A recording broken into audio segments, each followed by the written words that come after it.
ndagomba kuvuga ukuntu umurongozi akwiye kwizigira Imana. Numva nshaka kuguhamagarira kwizigira uhoraho nk'umurongozi, umwizigire biguma canke vyoroha. Muzi n'igituma utegerezwa kwizigira uhoraho?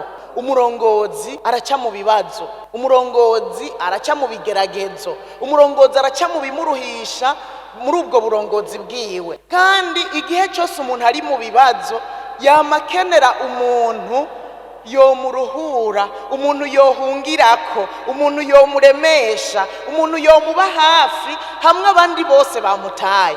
Mbega uwundi yokuba hafi abandi bose bagutaye ninde? N'uhoraho. Hari igihe duca no mu bibazo ugasanga n'uwari umugenzi wawe aratinye, atari kubereye akwanse, ariko aratinye no kuba hafi yawe, akaba kure kubera ariko atakwanse, ariko agatinya bivanye n'ibibazo uri kuracamo. Burya nta wundi muntu yubahuka kuba hafi no mu gihe c'ibigeragezo atari uhoraho yaremye ijuru n'isi. Nico gituma dukwiye kumwizigira.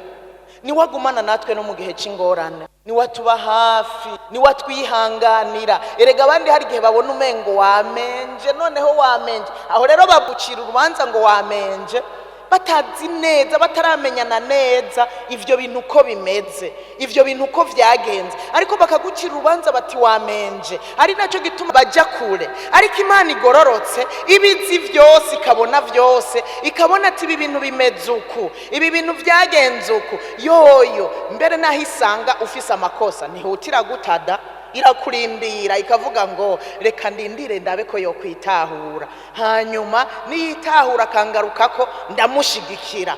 Haleluya. Kandi maze kugushigikira ugaruka uri n'inguvu nyinshi gusumba.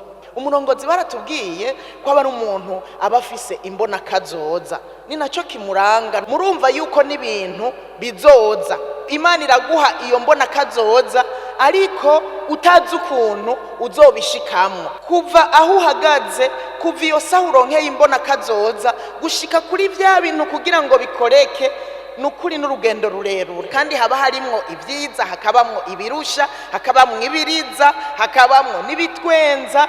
Kubera rero umurongozi amafisi iyo mbona kazoza atazi n'ukuntu azobishikako, akwiye kwizigira uhoraho, akamenya ngo reka nishimikize uhoraho, ndamwizigire kugira nzoshobore gushika kuri biriya bintu, kubera biba biri kure.